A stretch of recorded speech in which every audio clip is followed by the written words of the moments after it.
Well, guys, welcome to question and answer right here on Digital Outlook. Now, I know we're doing it a little bit later in the afternoon than what we normally do, but Saturday and Judy and I both slept in, and then we had a few things and errands around the house that we had to get done and whatever. And what an absolutely gorgeous Saturday it is. And having said that, guys, a lot of times when I'm coaching folks, one of the biggest goals that a lot of people have is to get to the place where they can have more time to spend with their friends and their family and loved ones and all that kind of stuff. Well, when you think about that, think about if you just kind of reorganize or prioritize your life a little bit, you might be able to squeeze a little bit more of that out now and have a portion of that goal now. Now, having said that, guys, I have got some amazing question and answers here for us, or at least the questions, and I'll help get as much of these answers out as possible.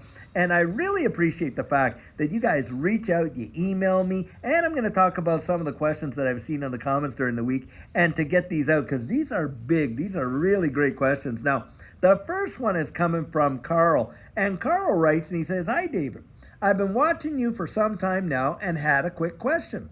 You have spoken a few times about Caleb and Brown as a good resource to store your crypto. And absolutely, guys, right now when we're dealing with all the hitching and glitching that we're seeing here on a lot of exchanges like what just happened with Coinbase, when Judy and I were getting into it, it was the same deal. When the volume picked up and all that, hey, a lot of these exchanges were seeing some serious issues and the servers were going down. Not that they were doing anything nefarious, but as the interest picked up, boy, I'll tell you what, these servers couldn't handle it. Now, he says, but just the other day you said you had multiple wallets with seed phrases.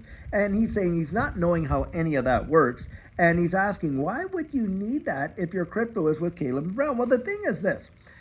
Even if you're on a platform that you genuinely trust, like I do with Caleb and Brown, I've used them now for years and have really experienced some amazing things. The thing is this, it's the whole not your keys, not your crypto. Now, having said that, when you're dealing with hardware wallets, the seed phrase, of course, is that 24-word phrase when you set them up. And that in and of itself is the thing that really, really matters because, of course, your digital assets are not on those devices. That's on the blockchain.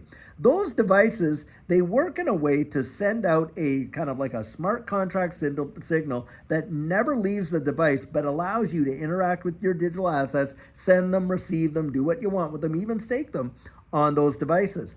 And of course, it helps you with your self-custody. You have the keys. And that's where we come up with not your keys, not your crypto. It's the keys that are on those custody devices.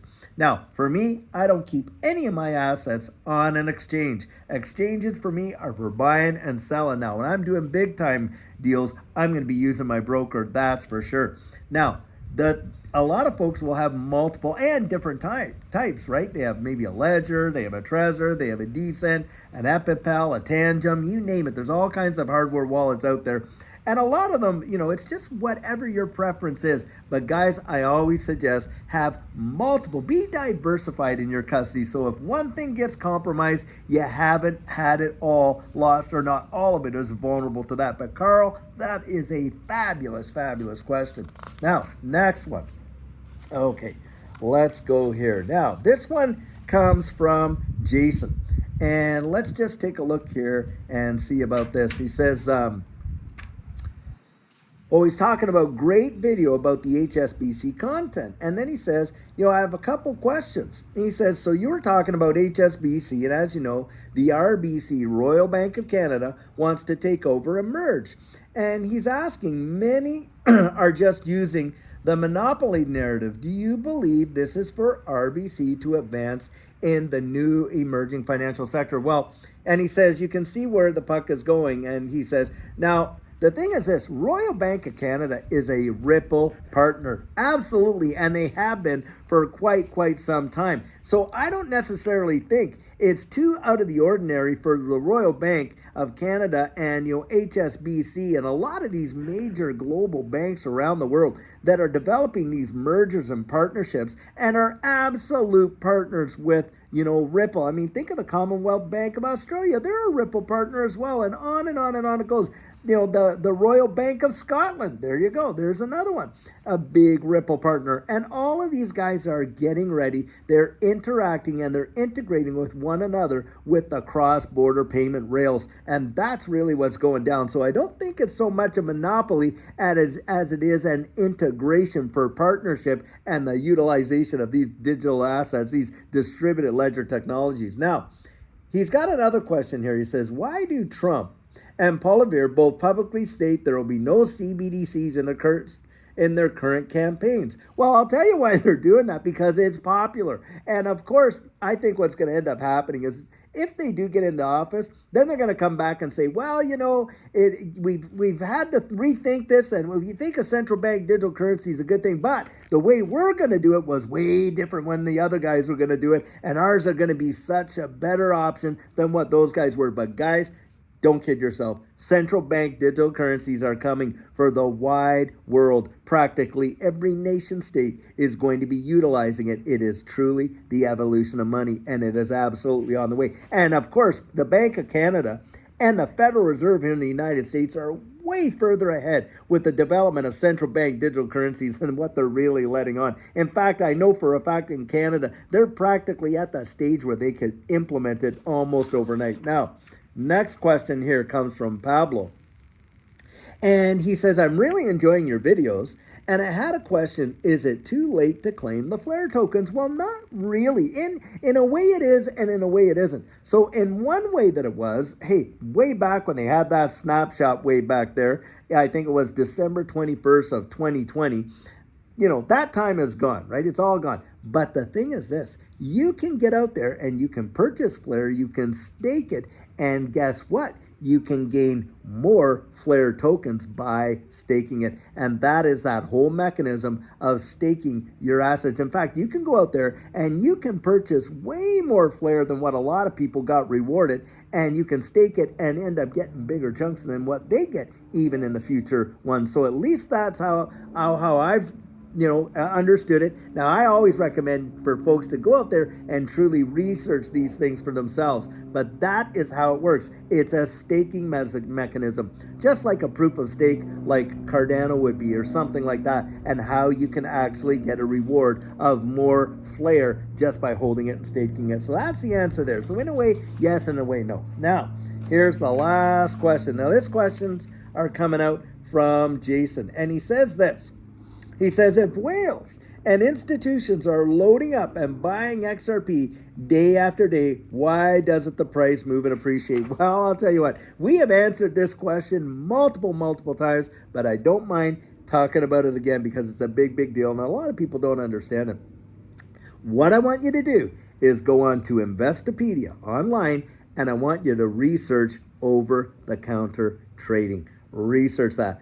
And it happens in traditional markets. It certainly happens in this space. Guys, when you get major purchases or sales, by the way, and you're getting it from whales, well, of course, they don't want to get in there, start buying here and end up having to buy here, or start selling here and end up selling way down here because of the volume of how much they're buying and selling. So what do they utilize? They utilize over-the-counter trading. And over-the-counter trading is where you're dealing, with like outside of exchanges, kind of like a broker type of situation, but you're working out a deal and you come to a contractual price for the full amount that you want to buy or sell, and that's how you do it. And it doesn't affect market prices to the same degree it would if they were buying it directly from exchanges on and off. And that is the reason for that question. That is the answer to that question right there. Now, there's another question. He says, why do influencers in XRP continue to focus on the negative sentiments of ETH? Well, I don't do that. Now, a lot of people, I think, are ticked off with the Ethereum free pass deal that Bill Hinman came out with under Jay Clayton, when Jay Clayton,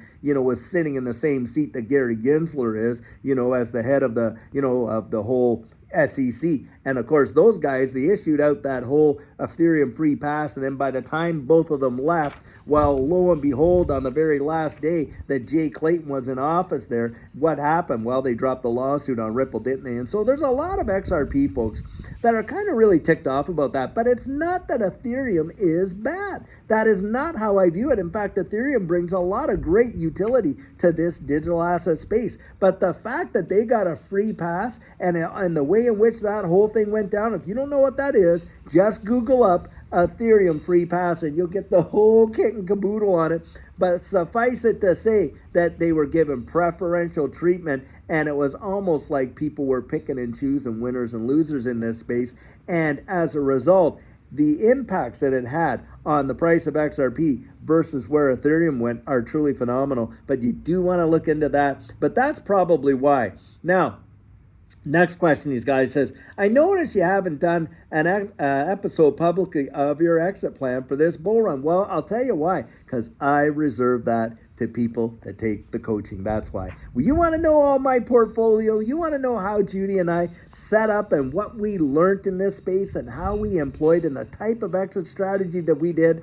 I'll tell you what. Take the coaching. It is well worth it. And by the way, for those of you out there that have taken the coaching, feel free and drop your comments in the comment section of what you think it did for you, how it helped you to get strategically set up to really be thinking about your exit in this next bull run, and how much, because a whole lot of things are involved in that. But that's the reason why I don't do that. Now, last question he's got in here is, why would leaders, oh yeah, okay, we've already talked about that one, about the campaign trails. And so guys, the reason why leaders are doing that, of course, is they're politicians, right? They're going to sing whatever song that they think that you want to hear in order to capture your vote. Absolutely, for sure. But as we've all seen, when any of these guys, I don't care which side of the aisle it is, get into office, it's never, ever, not ever exactly like they said when they were on the trail, was it? Absolutely not. Guys, the world is changing. It's innovating. Distributed ledger technology is changing the way everything works. And in fact, we know that the evolution of money is right on the way. And on top of that, this current fiat system is getting blown up, blown up, blown up, blown up, and they are inflating until literally the balloon is going to burst. And when it does, I'll tell you what, when it all comes burning down, the same guys who started the fire are the ones that are going to show up with the hose, and it's going to be distributed ledger technology, and they're going to say, hey, we have the answer right here, da-da-da-da-da. Don't kid yourself, guys. They know exactly what they're doing and exactly where this is going. And I want you to think about something. This is going to be one of the biggest, most fundamental changes in history when it comes to how monetary instruments work and how financial transactions happen, and the way in which this wide world, well, not just in our finances, like I say, but our identities, our ownership, everything.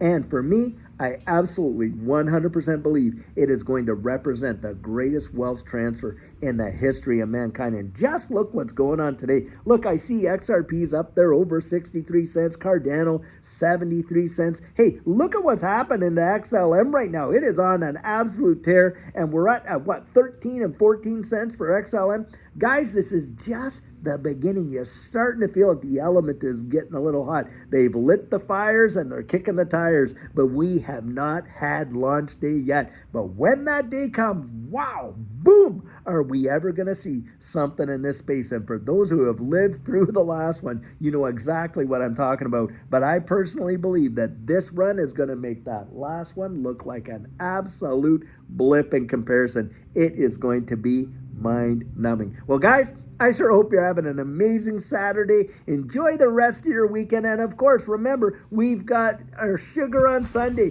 where we have some amazing nuggets of encouragement for you. And until then, and until next week, hey guys, have a fabulous one and take care.